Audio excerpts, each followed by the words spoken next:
My name is Mark Crooms. I'm moderating tonight. Happy to see you all. Happy everyone made it out.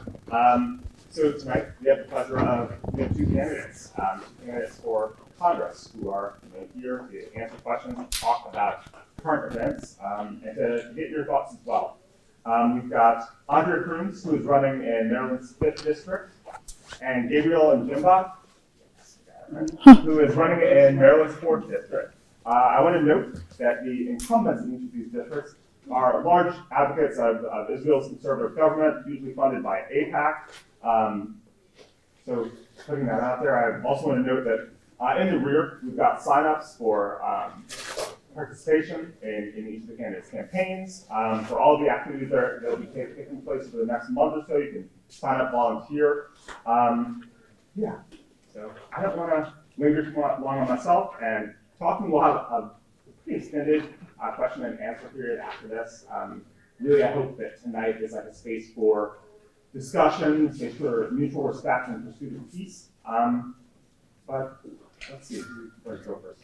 Gabriel, would you like to go first? I'll let my beautiful Andrea go first. All right, yeah, so as folks said, my name is Andrea Crooms. I am running in Maryland's 5th District, which is the southern part of Prince George's County, all of Calvert County, a bit of Anne Arundel County, including Odenton and Crofton, and then the south and eastern side of that county, and then all of Calvert, Charles, and St. Mary's. So I currently live in Prince George's County, and I run the Department of Environment in Prince George's County. And Gabriel and I met at a housing justice rally and realized that we really had a lot in common in terms of the things that we care about.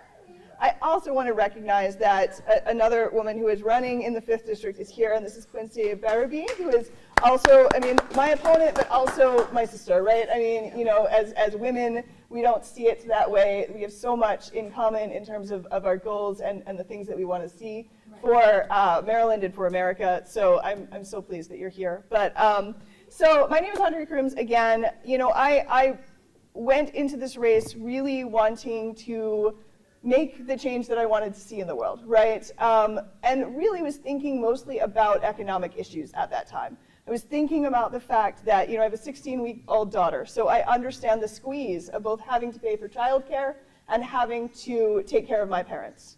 I looked back at the economic life that my parents had. My father worked at Sears. He sold appliances and yet was able to provide for us, a house and 2 cars and helped me pay for college as well as my other 3 sisters. And so I look at that economic opportunity and I don't see that for young people across Maryland. And I don't see that having gotten better for most people over the last 40 years. However, I have seen equity get better, right? I have seen that there's more opportunity for people of color, and I have seen that there's more opportunity for immigrants. But now we're kind of all in this same boat of, well, they're going to tell us that that's enough.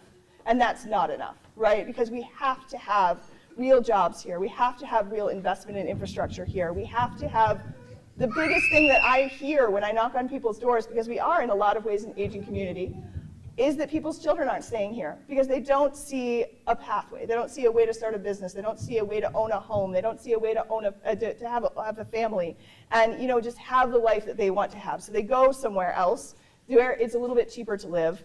But that's ending too, right? We know that we have to do something about the economic needs of working families and of working people. So that is, that was really my first priority coming into this. I mentioned that I run the Department of Environment here in Prince George's County. I've been an environmental activist my entire life.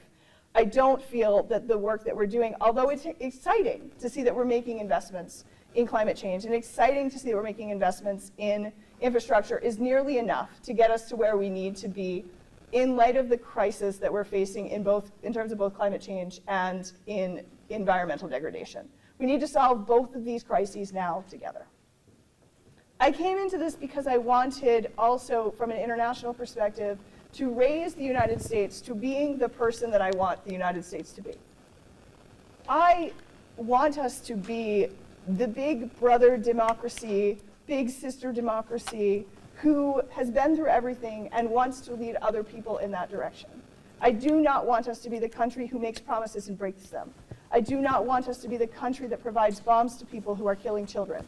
That is not who we should be as a nation, and that I think that we have such a huge opportunity the wake of COVID, in the world rebuilding itself in the way that we want to see it, in a world where we have seen such an improvement in child mortality rates, such an improvement in access to healthcare, such a reduction in the amount of poverty and starvation in the world, to step in and say we're going to go one piece further. We're going to solve climate change as a world. We're going to solve poverty as a world, and we are going to be this country that takes the leadership that it has found its place in, both earned and unearned, and to use that to create spaces for people to come together and find peaceful solutions that uplift the regular people of the world.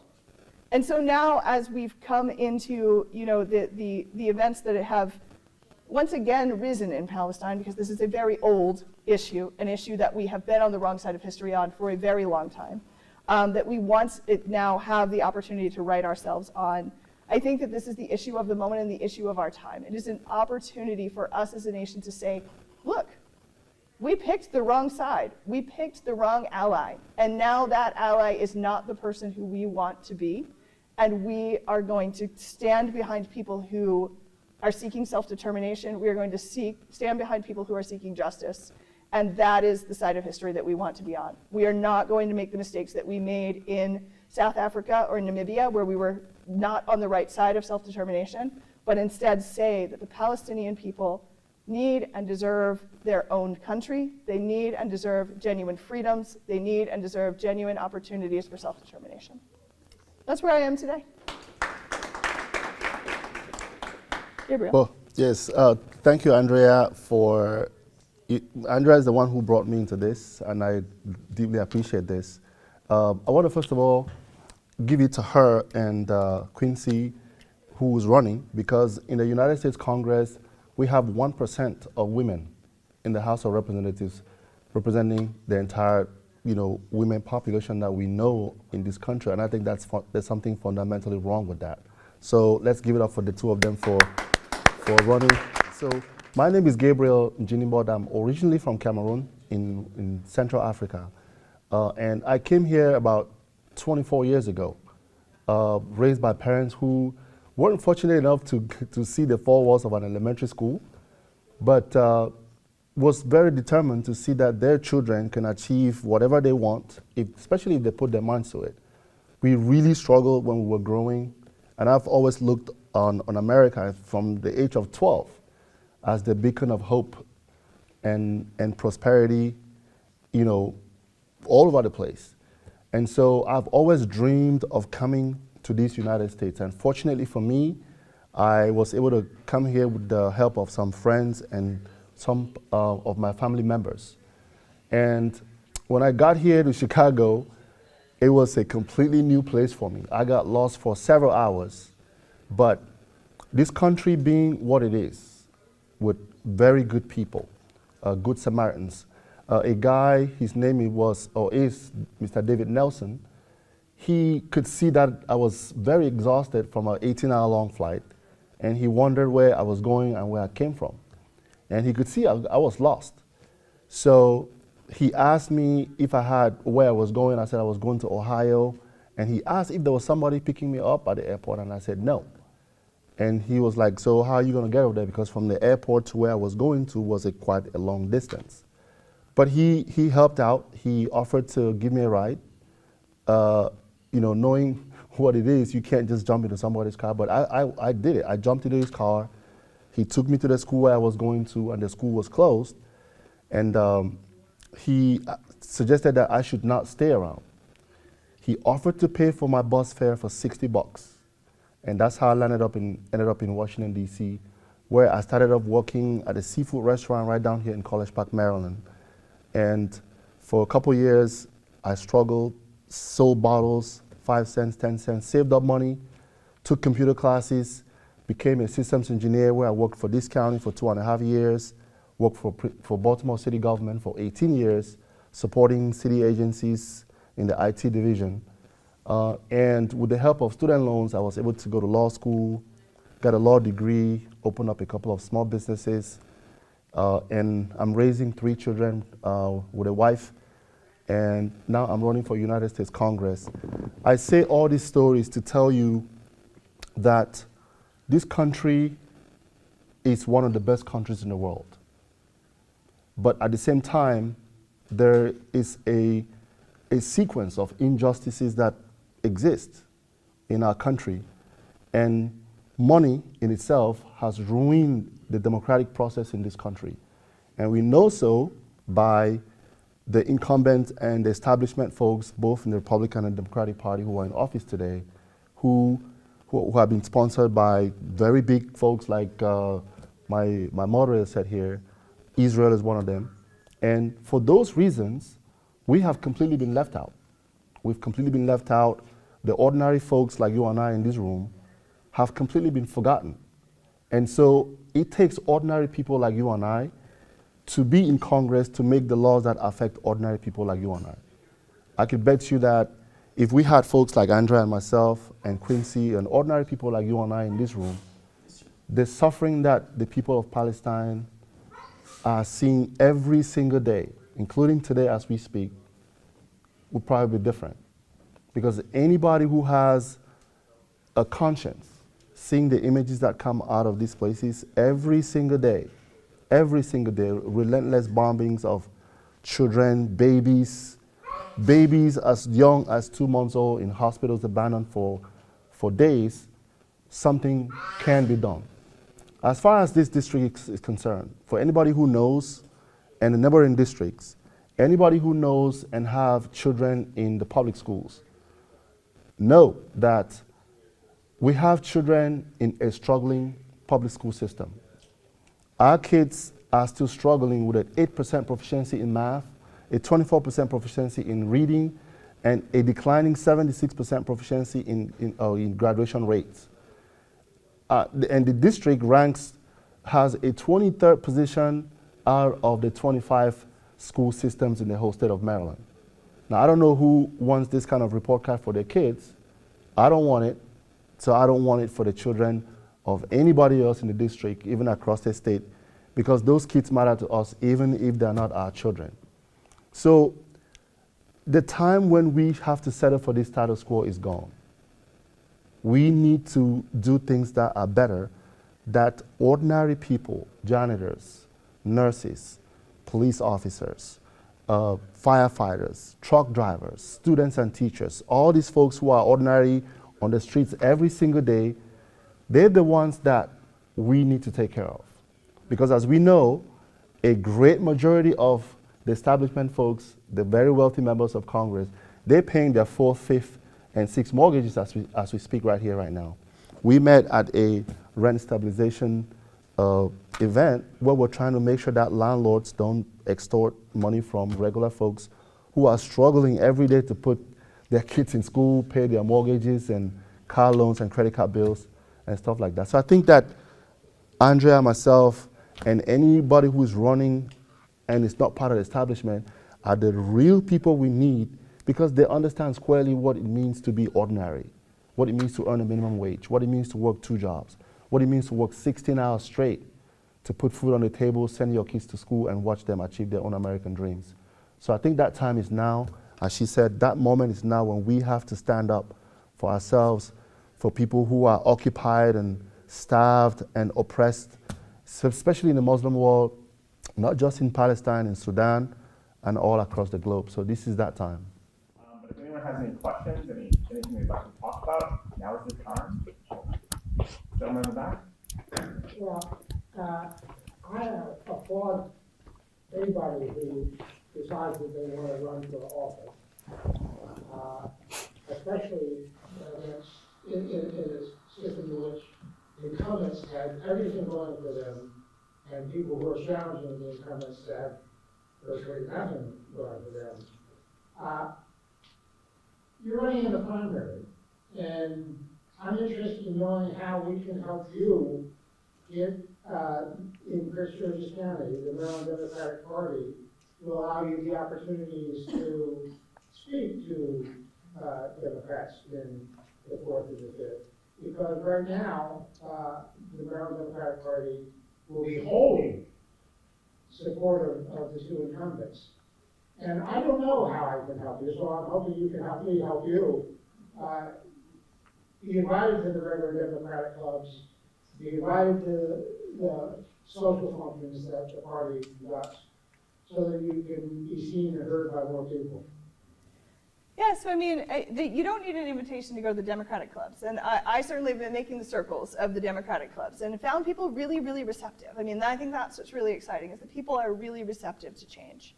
I think the big thing that I've been asking folks to do is, if you're in an organization, you can plan a forum, right? I mean, you look at where are all of these Senate forums, right? Where you've got Trone and Alsobrooks, and then everyone else excluded, but where you've got these forums that they're hosting for Senate folks. All you have to do is have a forum, right? Then you have to invite everyone. And the incumbents may or may not decide that they want to come, but it gives an opportunity for those of us who are running against incumbents to speak. And so that's what a number of the Democratic clubs are going to be doing, and a number of the young Democratic clubs in particular is hosting forums for within whatever area they are, for their congressional candidates. And they invite everyone. They invite the incumbent, and they invite the folks that are running against the incumbent, and it gives us a platform to speak to more folks. And the incumbents choose or choose not to come, but they're equally invited. That's one of the recommendations I would have. And then, my other one's always talk to your neighbors. But Gabriel? Yeah. And also we need some money to make sure that the campaign is. But thanks for that. So we always need help, and any help counts, even if it's just one person. One of the ways you can help us is to spread the word. You are very well known in Greenbelt, and you have a lot of people following you here in Greenbelt City. One of the ways you can really help us out is be an ambassador and make sure that, right from here, there's still folks who have doubts about what we could do as ordinary candidates who are not supported by the establishment. But the fact is that we do have a lot of support from grassroots folks who want to see something completely different from what it's there right now. So just you going out and putting the word out, sending the messages to friends and families, and putting our yard signs in front of your door. People can see that, and it means a lot to us, and also to people who don't believe that we can do something. If someone like yourself has my yard sign and yours and hers in front of your house, it means a lot. Every single day people drive by and see it. The other way we can have use your help is to volunteer.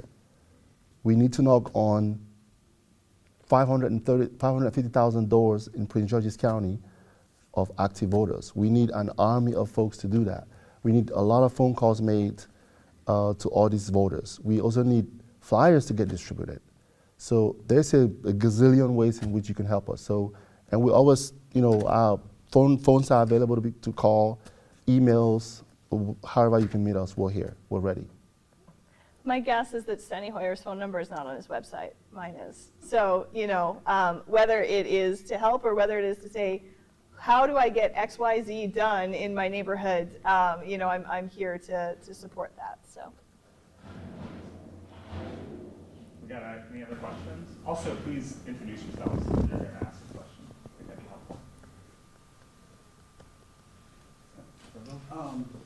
I spent a few minutes on your website today. Oh, thank you. And you cover most of the important questions, I think. And I think, does it show on there that you have raised some money already? I was glad to see that you're not quite out of shoestring. But in any case, you're both going to have challenges there. But our real question was, how do you motivate folks who, over the years, have not regularly voted? And it means especially folks who see themselves as being franchised, disenfranchised, but especially renters, and especially people of color. In Greenbelt here, overwhelmingly, it's retired white homeowners who come to the polls. Renters, who are largely African-American and Hispanic, 2%, something like that, go to the polls. And I believe that analysts look at people who voted in presidential elections versus people who voted in non-presidential elections. And so there's going to be a larger turnout, significantly in presidential elections, but you may be overwhelmed by the national issues, and folks may not look as much at the local ones. So what are your strategies? People, Michaela, who's run the last 2 or 3 sessions, worked very hard, a large number of volunteers, I believe, especially from the University of Maryland student body. Maybe she has reached a ceiling, maybe she hasn't, for opposition to the incumbent. How do you find ways to motivate people who haven't felt it worth their while to go and vote? Well, first of all, thank you for visiting my website. I was going to mention, I noticed that there was a question about which political leaders have been models for you. And you mentioned Senator Sanders and AOC. Now, Correct. I know that you follow them in every regard, but folks might be interested to know that. And I also I've deeply followed Mario Cuomo, who was the former governor of New York City, New York State, who passed away not this Mario, his dad. Right. And I follow him, I read a lot of his books. And so he's one of the people that inspired me a lot. And most past presidents also did from the 60s. I read all their stories. But to answer your question as to how do we get people motivated to follow us, I could tell you that there is a lot of people who, just knowing that I'm running and she's running and she's running, are excited because it's something different. My motto says that we can no longer settle for the status quo. We could do better. And what that means is ordinary people have begun to realize that ordinary people like them knocking on their doors, it's exciting. Those who gave up the fact that the establishment would never come to their doorstep or meet them at a gym or at a grocery store, on the streets, or drive a box truck for that matter, now all of a sudden they're running, even though they're not backed by APAC or big corporations or special interest groups. That alone is an excitement. The second way that these folks get excited is the fact that we come to their doorsteps as candidates, not just volunteers, but we actually go from door to door to knock on their doors and talk about the issues that matter to them. The issues that matter to them.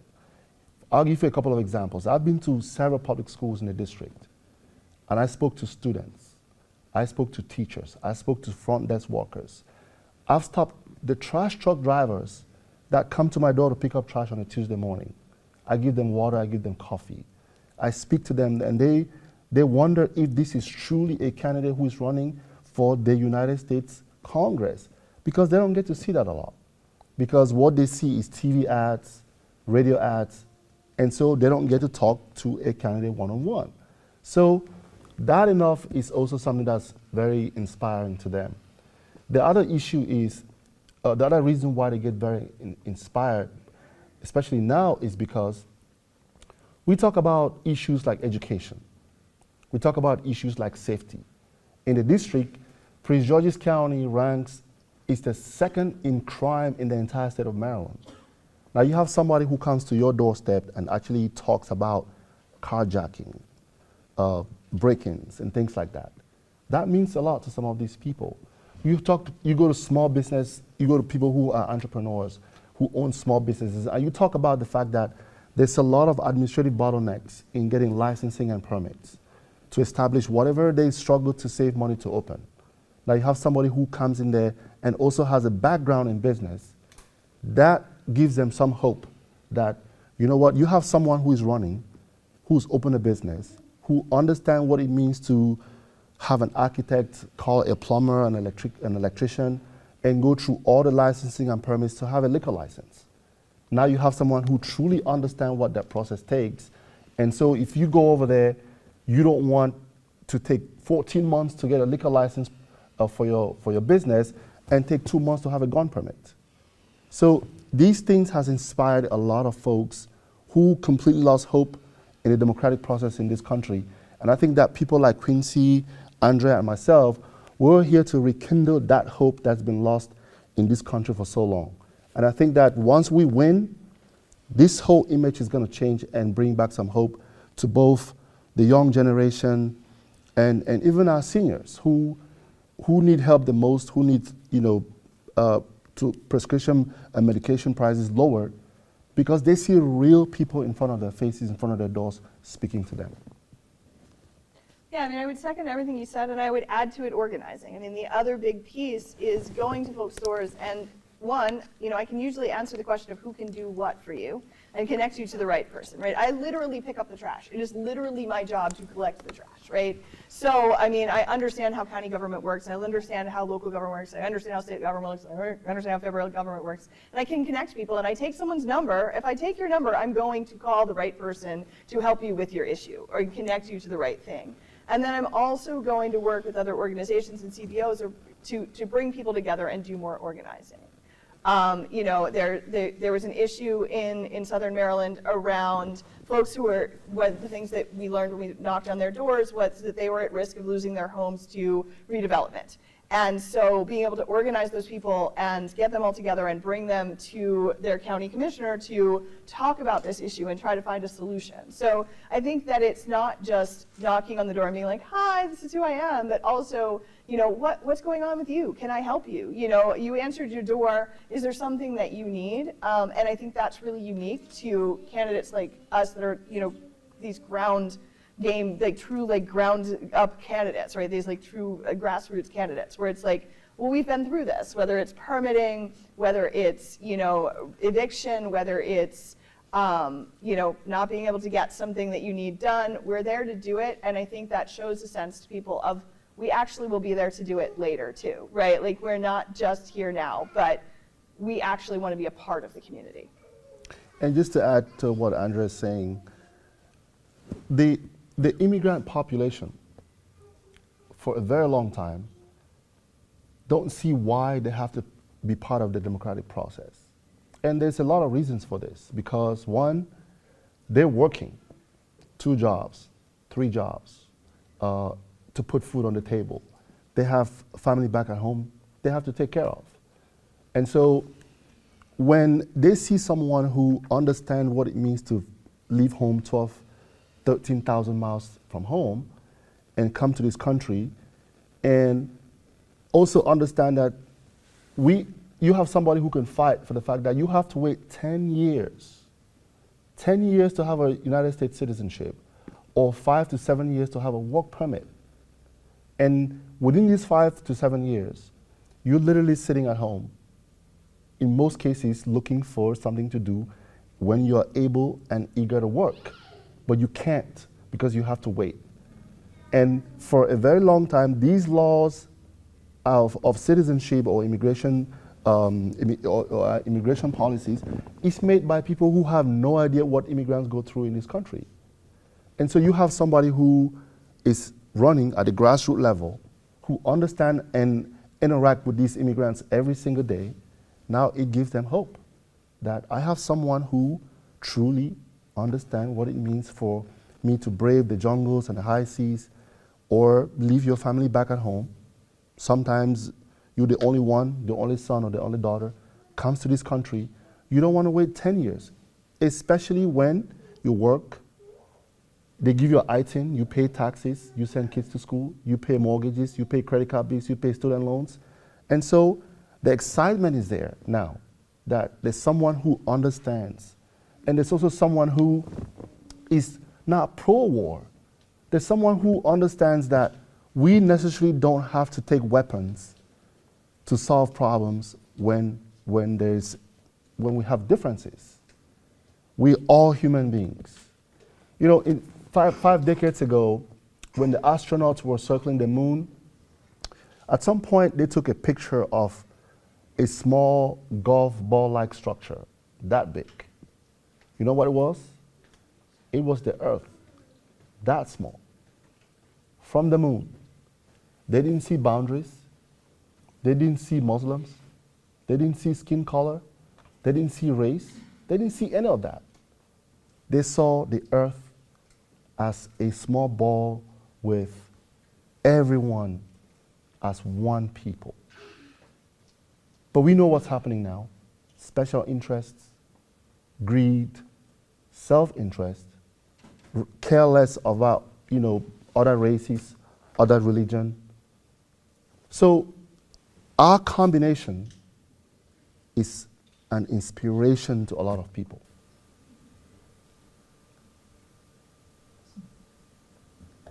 No? Bill, part of the discussion tonight was to be about trying to discuss ways of peace in Palestine. And the war there is terrible. There are other ongoing conflicts in the world. And you were both Democrats running in the primary. I expect to die a registered Democrat. We should all ask ourselves, why is it that so much of the establishment Democratic Party supports incumbent ways of dealing with conflicts around the world? And I'm thinking specifically of a penchant for the United States to use the Security Council veto on behalf of any of its client states or friendly state. And frankly, on the other side, the Russian Federation or China will, well, I can't remember last time China exercised this veto, but Russia certainly will exercise this veto on behalf of its interests. And that raises the question, why can't we have a greater democracy of people, normal people, as Gabriel suggested, and apply it at the United Nations? And in Maryland, we're fortunate to have at least one of our senators who suggests that the conflict should go no further unless this and this and this happens. That at least will provide some assistance to people who are crying out in need for assistance. But we should go beyond that. And I know I've had this long thought, and I've recently met someone, someone who has experience in local United Nations associations. And I would suggest that in Prince George's County, we ought to have the United Nations Association that would lobby whoever, whether it's Steny or Glenn, lobby whoever is in office to, I hesitate to use the liberal, but to be more open to how the United States uses its power to resolve conflicts around the world. Yeah, I mean, I think that the United States has been a leader in insisting that the world have some kind of rule of law and have this method of dealing with things. Then we don't follow those things, but let's leave that aside for now. But I think one of the problems with the length of time that these incumbents have been in office is that they have a worldview from before all the other countries grew up. We set up the United Nations so that the countries could grow up, right? I mean, there were so few democracies and so few countries with self-determination after World War I that the United Nations was set up for the sole purpose of moving, well, not the sole purpose, but a primary purpose of moving these countries towards self-determination. They got there. They're grown up. We can't treat them like children anymore, right? There are leaders in so many places. We have to allow the space for the people of the global south and for the people of the world in general, for them to have that feeling of this is the nation that I built with my family, with my sisters, with my brothers, with my neighbors, and I want a seat at the table. And if we cannot do that, at some point, the UN will be completely irrelevant, right? We have to be willing to figure out a way that everyone really has a say, and we have to stop acting like the needs and wants and desires and aspirations of other countries have no value. Steny Hoyer recently wrote an op-ed that just, to me, just spoke to his whole view on Palestine. Because he wrote an op-ed in a magazine called Semaphore about how there's an anti-Israel bias, and I can't even say it with a straight face, in the UN, right? When it is so obvious that in the parties that matter, in the Security Council, the United States just vetoes anything that could be seen as the slightest, action critiquing Israel, right? And the countries that are in power in the other parts of the UN are saying, no, look, you said we wanted self-determination. You went for 3 particular countries and said these are the ones we really need to focus on the self-determination. Namibia, South Africa, and Palestine, and the only one that's left is Palestine, right? And so the rest of the world sees this, and the rest of the world has a different viewpoint. And if we cannot find a way to lead in a way that is respectful, lead in a way that shows, again, we're this democracy that's grown up, that's been through everything, that is there to uplift other people, we're eventually going to become irrelevant. Whether that's because they replace the monetary system, whether that's because, the organizations like the African Union, organizations, other organizations like that come to more power because the UN becomes just kind of pushed aside. It's time to have a 2024 view of the world, not a 1980 view of the world, and to figure out how we're going to work with everyone, not just the players that were the biggest during the Cold War. And unfortunately, it's not very easy to find or to get a small United Nations to be at the United Nations. And the reason is very obvious, because money has ruined everything. Part of the reason why Palestine is struggling today is because of the influence of money. Like, who is there to stand up for Palestine? The few people who are standing up for these folks in Sudan, in Palestine, in other parts of the world where people are oppressed, is because we have folks who have been corrupted with money and just cannot, in good conscience, see what's going on. And I believe that these folks they see what's happening in these countries. They actually see it. But they cannot, for the sake of money, say, look, we have to stop this. We have to stop this. And I would like to emphasize also that superpowers forget that the more you diminish the value and the respect and dignity of other nations, it in turn diminishes your own respect and dignity. We have to pay attention to this. But I'm pretty sure that money has blinded everything such that we can't see anymore. But the world is gradually shifting that paradigm to see that what is happening in Palestine, in Sudan, and other places is just flat out wrong. And it would take, again, ordinary people like us to stand up and, face this huge mountain that's in front of us to be able to change the status quo. And we always need support. We need the support of the grassroots. We need the support of people who don't believe that we can do this. Because if we are 2 months, 61 days away from the primaries, and we're still here, it means that we are trying, we're resilient, we're trying to see something different. But we cannot do this alone. She can't do it alone. I cannot do it alone. She can't do it alone. We need support, either by voice or in any way, shape, or form. I do want to note that we're running up against time, but we certainly are here for questions. If you don't feel comfortable speaking your question in front of the room, we've also got index cards in the back. Feel free to pass them to me. I'm happy to read them off. Has anyone else got any questions for Ash? I see now. My name is Nelson.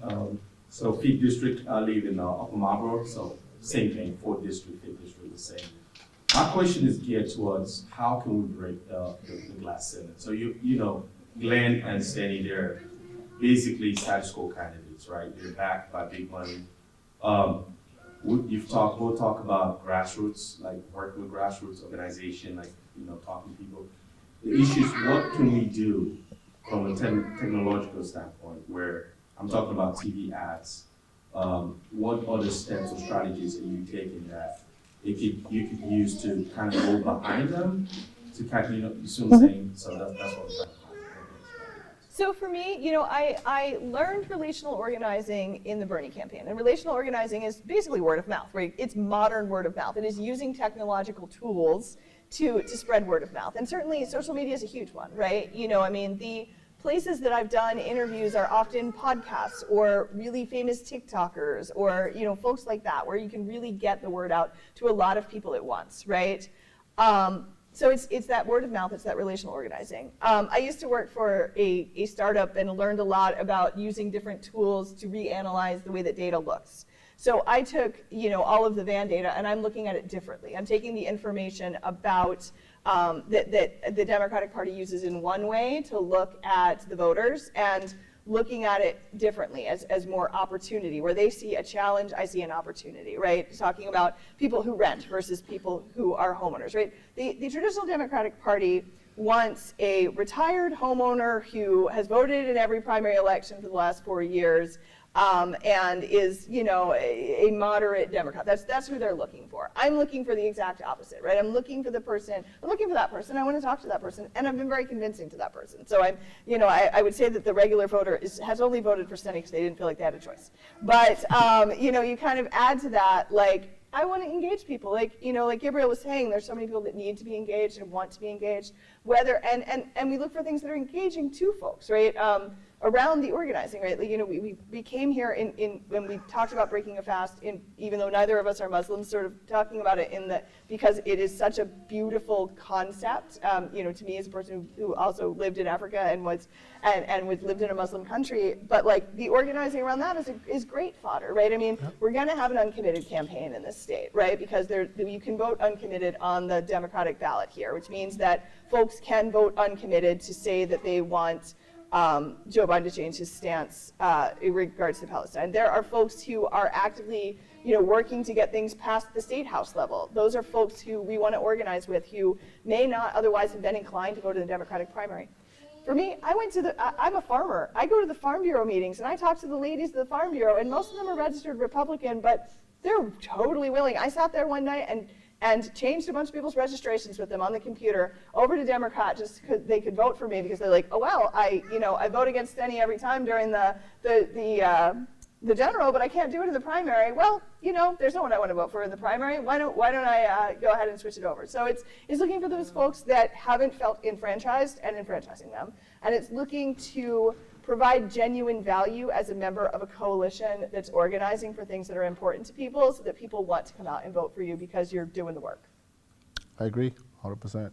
And also, meeting folks, talking to folks. Like she said, I actually had a guy last Sunday who right there in front of me changed from a Republican to Democratic Party because they want to vote for me, because of the viewpoints that I put on the table, and it's like, okay, I would have to switch around and vote for you. So engaging the folks is really, really important. And you talked about TV ads. How many people actually watch TV ads or see the folks on TV? So. Neither of us have $20 million in our back Exactly. pocket to spend Yes. on TV ads, but you know what? Facebook ad only costs about $20. Yep. Right? So you can get to a lot of targeted people on Facebook. You can get a lot of targeted people on Instagram. And frankly, I go to the county fair and stand on a milk box. I literally went to the county fair and stood on a milk box and talked to everyone that would talk to me. Yep. And people don't see that anymore, but that's what, in people's heads, they still know that that's America and that's American politics. So, it's going to people where they are. You're talking about grocery stores. I mean, there's so much opportunity, and yeah, everyone wants to be like, oh, it's such a tall road to climb. Oh, it's so hard that you're going, it's not that hard. It's not that hard. I agree. Because people want change, and people want to be excited about who they vote for. And I agree. yeah, so I think once you get to people, it's not that hard. Yep. Hi, I'm Shama. I met you Hi, Shama. protest. I remember that. How are you? I have two questions. Yeah. So my first question is, so I'm new to politics, especially local politics. It's not something that I've really been involved in until recently. Recent current events, everything happening in Gaza. And I think that's pretty much the same for a lot of young people. They're being thrust into local politics more recently. We're calling our reps daily, getting frustrated. So I guess my question is, a lot of people want to know, other than the Gaza issue, other than the Palestine issue, the other issues that you have listed on your website, improving education, safer neighborhoods, women's rights, that all sounds great, but how will these be different from ID in that regard? And how do you plan on even getting the funding for improving schools or, all of these things? That's an excellent question. So, one of the very first thing you have to do to solve a problem is actually identifying these problems. And I don't remember any of these establishment folks who have taken time to go from school to school to school, attend PTSA meetings from one school to another school to another school, talk to teachers, students, on the streets, and everywhere. When you identify these issues, then you know how you're going to solve them. And I've heard this from a lot of people who think that the federal government has little to do with our public school system. I'm thinking, is it that our public schools is Russia and the federal government is the United States? No. The federal government has to have interest in our public school systems, because think about this for a second. When you and I, all of us in this room, are long gone, that little baby back there, they're the future congressmen, presidents, and so on. We have to put this on the table and make it known and understood that the less attention we pay to our children, the wrong we're doing to the whole country as a whole, not just in the short term, but also in the long term. It is time to pass laws and legislations to put more funding in schools. I've spoken to teachers every single day who are leaving the teaching profession, not because they want to, but because it's just not inspiring to them as much as it should be. I know some of them who left the teaching profession and love to work at Costco, and they leave crying that they're leaving their kids behind. So it's really time we shift that paradigm to let the federal government know that this needs to change. Unfortunately, I can't do it alone. That's why we need folks like Andrea and Quincy, and maybe you someday, to come to Congress so we all can change these laws, because we are the ones on the ground who understand the impact of these to our students. I met 3 high school students from Laurel High School at LA Fitness in Laurel. And I said, it's 11 o'clock. Why are you guys here? And you know what they said? Which I thought was really sad, but I don't think they realized what they said. They said that the gym builds them more than the schools. So they find satisfaction in building their muscles at the gym than in school, or than building their brains in school. That goes to tell you what impact not taking care of our educational school system is on our children. So I'm ready to fight for this. The only reason why I'm here today is because I was able to go to school. My parents, even though they were not lucky to go to elementary school, they sacrificed everything for me to be here. We need to do the exact same thing for our children.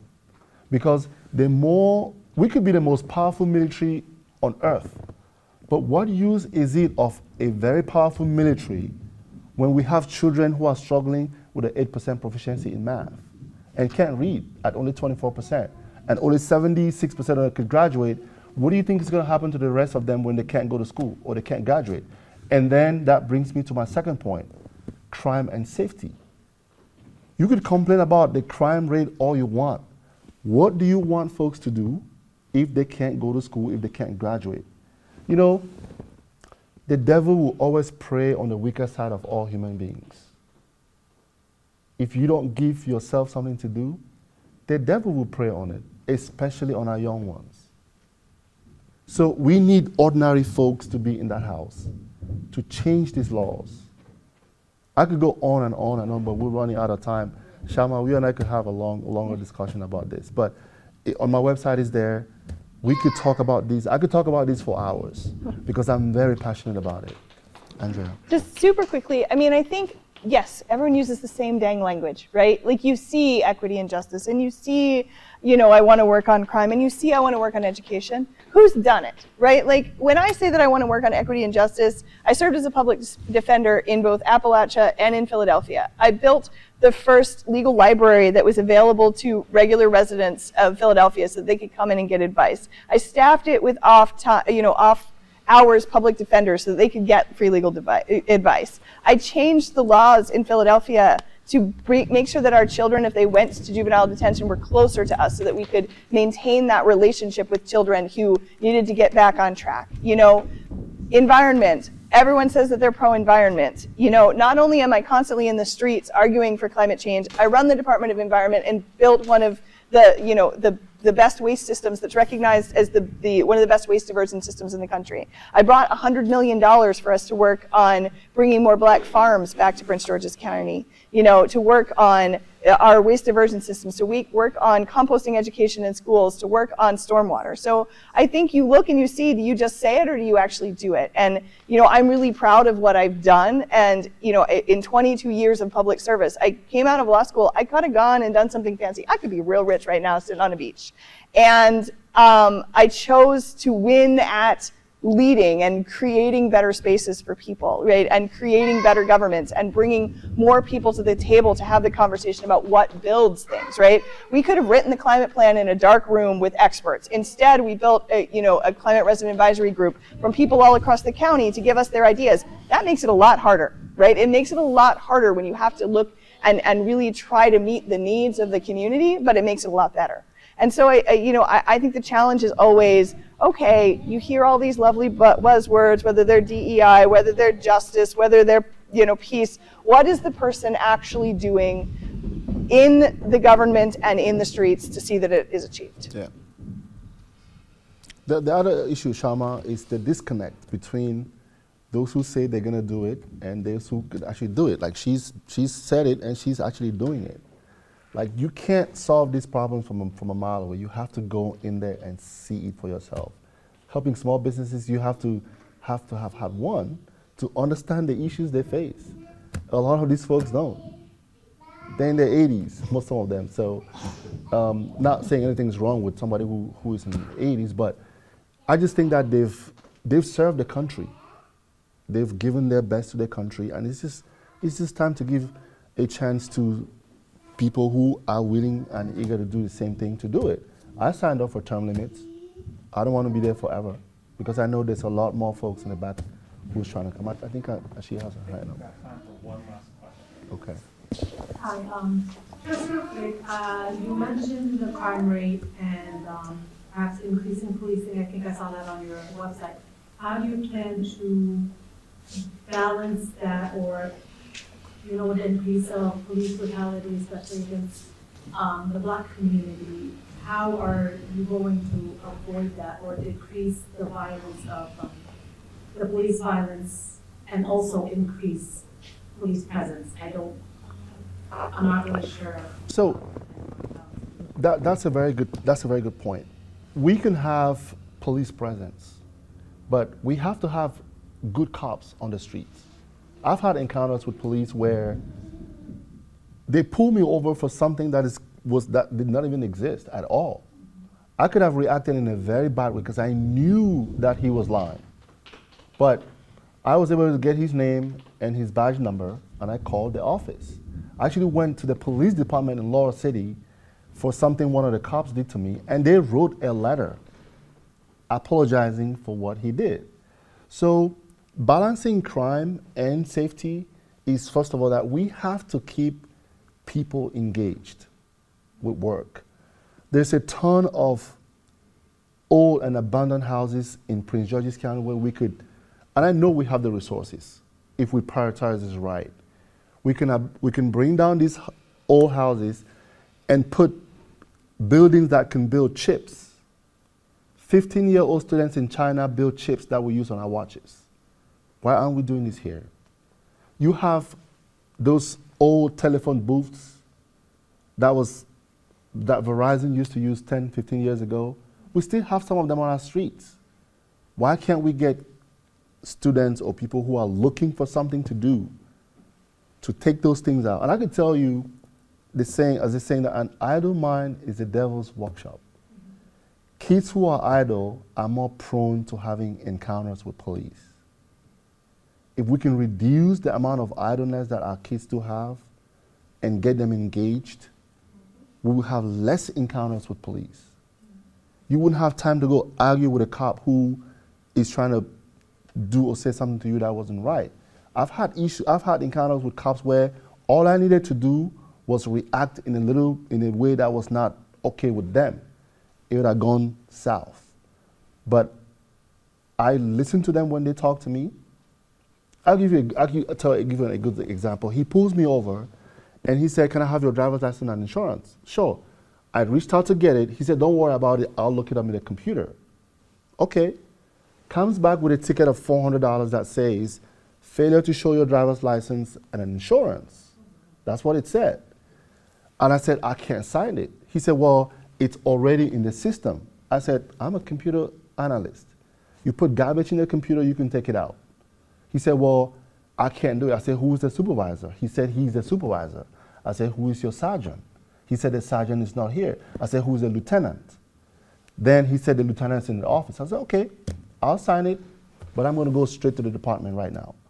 So one of the things I've known is that if every citizen in this room could read what's called the general order, I'm sure you know people who know it. The general order is a little leaflet that tells you what police should do in every single city across the country. The primary responsibility of police is to protect and preserve peace, but they're not doing that. But if you read your general order, you could never be mad at a cop because you know that if he does something that is wrong, you can leave right there and go to the department. So to answer your question, I mean, I have a little bit of a different view on this one in that, I think that, I don't just think that. The data shows that 75% of the time, you do not need a person with a gun at your house for the reason that you call the police. And there are evidence-based solutions to crime that do not involve police. And those involve additional access to mental health. They involve earlier intervention in domestic violence situations. They involve more opportunities for children to have things to do outside of school. They involve a better parent-to-teacher ratio in schools so that teachers can be part of that intervention, and then programs that are not punishment but are development for children who are getting off track. They involve more help for parents because if you have to work 2 jobs, you're not going to be there to provide those foundational principles to your children. They involve more opportunities for childcare, so your child is less likely to be exposed to something that is dramatic that may cause misbehavior that can lead them down a criminal path in the future. There are so many evidence-based solutions to crime that do not involve police. And so while there are situations in which we do need police, by and large, I think the goal is to limit our exposure and interaction with police by enabling a broad range of solutions that can actually help people who are in crisis when they are in crisis and get them to the places and solutions that they need to support them. true? I think. They're going to kick us out, actually. Okay. Yeah. Okay, so I think we're done with the formal question and answer period, but I think that you'll both be around for a bit as we're breaking up. If anyone has any additional questions, if anyone would like to meet either of the candidates here today, thanks everyone for being here.